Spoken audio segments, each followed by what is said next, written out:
Welcome to Must Love Pokemon, where we talk about breeds of Pokemon and what happens when certain Pokemon breed with others. In today's episode, we'll be talking about a couple of special breeds of Hisuian Zorua, Slowpoke, and Gligar. From the fluffy to the weird and wonderful, get ready to learn more about the wonderful world of compatible egg groups. First, let's begin with Hisuian Zorua. Zorua and their Hisuian form are both from one of the most diverse range of egg groups, the field egg group. And that means that the diversity of breeds even between these two forms are so wide that covering them all would be quite difficult. So we chose 3 other Pokemon in this group that gave some wonderful changes to the coat and disposition of Zorua. First, let's start with a Pokemon that is quite wild and leads to a very different type of Zorua, that of Berserker. Well known for their wild and aggressive disposition, it isn't always advised to breed up a Pokemon with that of Berserker, unless you're looking for a good battle-ready Pokemon. People looking for a good household breed of Zorua should probably look elsewhere, unless you want torn furniture and clothes, and more than a few scratches and bumps. Compared to the wispy nature of Hisuian Zorua's coat normally, the feral breed seen here has a much more wild and matted coat, usually leading to needing a large amount of brushing to try and tame this coat. It's quite beloved thanks to the deeper blue and warmer greys on display here, a large difference to the basic coat. Trying to teach this wild Zorua new tricks may be quite difficult, but they have different motivations in that of food and shiny things, and some have found success in taming this wild beast by giving them coins and other shiny objects to keep them on task. Unlike the soft, calm eyes of the basic breed, feral breed Zoruas have wild eyes they get from their Berserker parents, as well as a permanent jagged-toothed smile from their large sharp teeth that makes eating meat a breeze, as well as much larger, hidden claws make this Zorua a menace to any living room. While a wild breed, the feral Zorua has their pros and cons. The feral Zorua is a great battle breed, having all the trickiness of Zorua with the battle prowess of Berserker.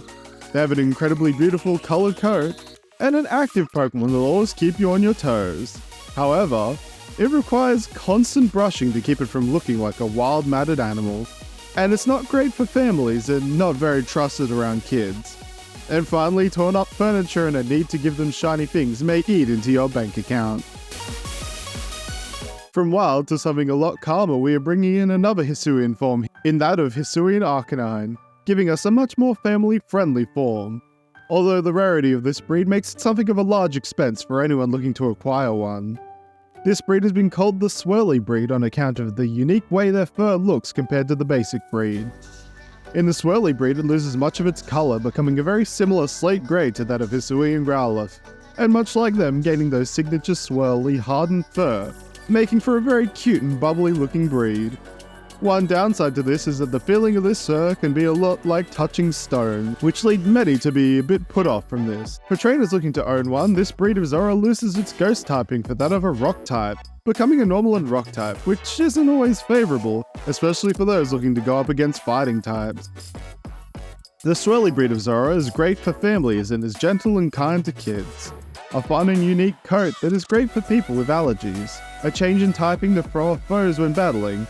However, their lineage makes this breed very expensive to purchase and maintain. The added rock type makes fighting types a worry and bathing even worse. And finally, not the best lap Pokemon for extensive petting sessions. Our final Zorua breed is something more strange and unique. Throughout the field egg group, there are many strange Pokemon that are compatible, but none other than that of Dudunsparce. A newer discovery in our world, the breed that comes about from Zoroark and Dudunsparce breeding is quite the sight to behold. If you're after more of a lap Pokemon and something that's perfect for families, look no further than this breed, which has come to be known as the sleepy breed. As the name suggests, Zorua spends much of its time sleeping. Its soft coat makes it able to have a soft, comfortable bed anywhere, and that tuft of hair upon its head now is much larger and hangs down looking almost like a nightcap. More than anything, its eyes take on a similar look to that of its Dudunsparce parents, and makes it look like it's constantly half asleep.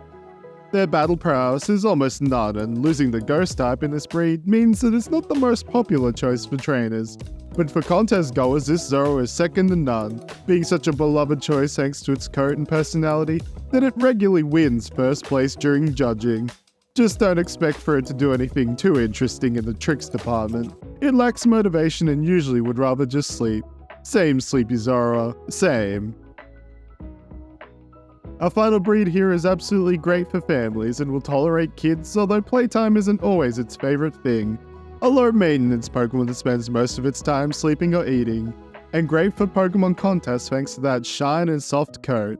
However, don't expect it to do much tricks or play, and becoming pure normal type may make battling a bit of a challenge, and sometimes it can be a bit of a grump if woken up too early in its sleep time, which is a lot of the time. It's hard to beat having a Slowpoke around. With its lax nature and dopey demeanor, these next Slowpoke breeds have a different flair about them. A bit wild, a bit more demanding, and a lot more hungry. Let's start with a more unique breed as we delve into the Water 1 egg group to find our next Walrein parents. This breed of Slowpoke, called the Mustache breed, takes on a more active and aggressive form. They're best known for being sea hunters and rarely evolve thanks to their active hunting style. Their large tusks are used for cracking open Shelder and Clampel shells and slurping up the meat inside. Because of this, they aren't the most popular breed and are usually best reserved for trainers looking to battle with them. Although thanks to their more aquatic abilities on land, they can be a bit floppy and slow. Mustache breed's coat doesn't change much from Slowpoke regular, but their white bristles upon their muzzle feel quite horrid to the touch. And while we shouldn't talk about the palatability of Slowpoke's tail on this show, the Mustache's breed's tail is an integral part to this breed, making water movement much easier for them. But in terms of taste, it has a foul taste and texture, and is rarely seen without their tail. Instead, hunters will find this breed and sell them off thanks to their rarity, rather than the delectability of their tails. Quite grumpy looking, the Mustache breed is great for trainers looking for a bit more of an active Slowpoke. If trained well, can make for a good fishing Pokemon, especially for shelled Pokemon, and an easier to train Pokemon compared to their base breed. However, they don't have the nicest coats, especially their wiry mustache. Can be a bit of an awkward Pokemon to walk around with, but isn't very different to the regular breed, and sometimes smells quite bad thanks to their diet. This breed of Slowpoke, called the Fluffy breed, is one of the best breeds of Slowpokes for families, as this is a great breed for children. Much like their Drampa parents, the Fluffy breed has a penchant for caring for children and keeping them entertained and happy, even if they are a bit dopey and slow. Still much like an actual old person. The fluffy coat that they get from Drampa helps keep themselves warm and by extension, are great during the colder months when they will lie upon you like some kind of Meowth and lay around. You'll find this breed is almost slower and more sedentary than the basic breed, and will make it their mission to keep you on the couch for something to lay on. It's said that this breed of Slowpoke's curly and fluffy coat will constantly grow, which leads to it becoming harder for the Pokemon to move. You've got to constantly keep this Pokemon trimmed down for fear of it looking like Furfuru. And speaking of Furfuru, there are plenty of different styles of this breed to be found out there if you go to your local Pokemon hairdresser. You'll find that the Fluffy breed of Slowpoke is perfect for families and a great caretaker. They're good for people who want a Pokemon who's a bit more lax and low energy, and wonderful if you like to style your Pokemon. But you also have to deal with the constant grooming and hair around the house, and being caught underneath this Pokemon, especially in the colder months. And a Pokemon that's quite unwilling to battle. Our final Slowpoke breed is one that is quite peculiar, found when a Slowbro breeds with that of a Lickylicky, and is dubbed the Glutton breed, which makes perfect sense when you see it. It seems that the want to devour is something that is passed along to this breed from their parents, as this breed seems to just eat constantly, and with this it becomes quite round. This store of fat actually does help with this Pokemon in colder environments, and sometimes it will just not eat for a while and dip into those reserves. For trainers and families alike, you may find that much of your budget being spent on food for this Pokemon, much like if you owned a Snorlax. An interesting factor of this Pokemon that have been found is their unique tail shape, that almost looks like a second tongue. And thanks to their eating habits, which include sweet berries and honey, leads to an even sweeter and more delicious tail than that of their basic breed brethren. Of course, their large size leads to an even slower Pokemon than usual. This breed is one that will be hunted down by other water Pokemon to snack on, and it may be hard to keep them a Slowpoke for long. If you're after a Pokemon with a different kind of charm, try the Gluttony breed, as it is a lax and kind Pokemon. They have a great smell and low maintenance beyond food, and their charm leads to high praise during contests. However, unless you have a few nuggets to sell, you might find this breed will break the bank, as well as your pantries, and they may just sneak in and steal some of your own food.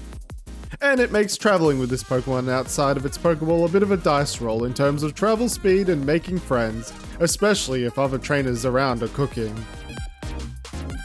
Our final Pokemon of the show is a seldom seen breed in homes and families, but a real love for trainers, and that's Gligar. Gliscor is beloved for their typing and strength, but fear not, some of these breeds are much more family friendly, and one even more bred for battling. With Gligar having the bug egg group, its breeding candidates make for an interesting list of rare breeds for the offspring. Our first breed is a Gligar that's made to be friendly and one that's quite the acrobat, called the Flyboy build. When a Gliscor and a Venomoth breed, the Gligar takes on a very different coat. That of one closer to Venonat's. Their face is covered in said very fluffy coat, as well as their wing membrane becoming almost feather-like. Even their tail and claws are covered in short, soft fluff, which would give even Chinchino a run for its money. Now the Flyboy name isn't for nothing, as this breed gets a unique eye covering that helps it with the particles in the air during aerial maneuvers, and its larger, more advanced wings, thanks to the Venomoth parents, allows it to fly around and even do acrobatics like it's nothing, and makes her an excellent contest breed Gligar. One unique thing about this Gligar is it has a slightly more venomous stinger than that compared to the basic breed, but it's seldom used by domesticated versions of this Pokemon and have been found to be quite safe around children and the elderly. And their smaller claws means overall, it's quite the safe breed. This fun and cute Gligar makes for a wonderful combo that is great for contests thanks to their amazing aerial maneuverability. A decent battling Pokemon able to move swiftly and poison enemies. And domesticated versions aren't aggressive at all, so great for families. However, this softer coat means more maintenance to keep it looking pristine. And a more rebellious Flyboy Gligar may just fly off and never return. And their smaller claws make physical combat harder, and may dissuade trainers looking for that in a Gligar. One of the most strange and unique Gligar breeds found is when a Ledian breeds with a Gliscor, and becomes something that has been dubbed a mascot. The name of this breed came about when a certain town decided to have this breed of Gligar become their mascot, thanks to its unique look and rather friendly nature. As we all know, Ledians aren't known for their combat prowess, but they have quite the cult following, and these concepts cross over to their Gligar children. This breed takes on a more rounder and less threatening look, picking up the patterns and coats of that of Ledian, including a tan muzzle and a white wing membrane, as well as that of bright red colour that makes it look as if Gligar is wearing boots. Their most striking feature is their bright blue eyes that make them very popular with contest judges. The bluer the better. Despite their large tail, they have barely any venom, and what venom they do have is quite weak. Even their claws aren't able to grow as sharp as other breeds, but that doesn't mean they don't pack a wallop, and this breed is usually seen attacking by soaring overhead and slamming into foes with a powerful punch, and this has led to trainers utilizing this breed more for physical prowess, like a direct opposite to that of the Flyboys. Sometimes a breed is known best for their looks, and the mascot breed is no different. If you're looking for something a bit different in your Gligar, then look no further, as contest judges will be in awe of a well taken care of mascot breed. Their low venom but powerful punches make them great for battle. And they're friendly and kind, and great with kids. But this breed is quite reliant on their trainer and doesn't survive as well in the wild. Their white wing membrane means it gets dirty quite easily, so make sure to wash them regularly. Just don't use too much water thanks to that ground typing. Our final breed of the show is something for the trainers out there, and this breed is what happens when you get the rare Kleavor and breed it with Gliscor, creating the Sandstone breed. This breed loses its flying type, its wing membranes are too small to work, but now it gets the bug typing. What is more striking about the Sandstone breed are their gigantic claws, which take up most of their body weight. These claws are not just for show and are great for cutting prey in half quite easily. Best not to have this breed around families and kids, as it has quite the aggressive temperament to it as well. The tail of the Sandstone breed has lost any venom that it had, and now works more like a knife. It really is just a perfect combat breed. Many trainers actually collect the Sandstone breed and try to find one with the largest horn or largest claws, and entire competitions have emerged from this, and thus contests have started to recognize these breeds, especially when they have large assets. Don't take that the wrong way. With a unique color scheme and deadly claws, the Sandstone breed are best for trainers looking for a powerful Pokemon to add to their team. They are great for contests if you can find one with larger claws or horn, and their unique typing means no fleeing into the sky. However, its lack of flying type does make it lose some combat resistances. It is highly aggressive, so it's not a good domestic breed, and those large claws can cause some damage no matter who you are. Whether you're looking for something slow and steady, or something fast and deadly, there are breeds of Pokemon for all occasion. Tune in next time where we'll explore more Pokemon breeds on Must Love Pokemon.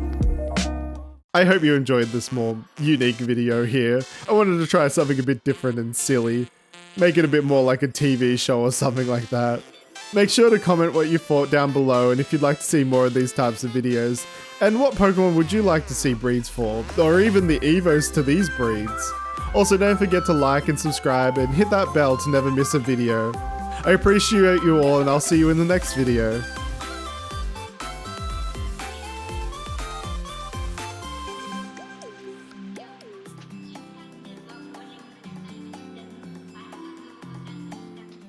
It lacks motivation and usually would rather just sleep.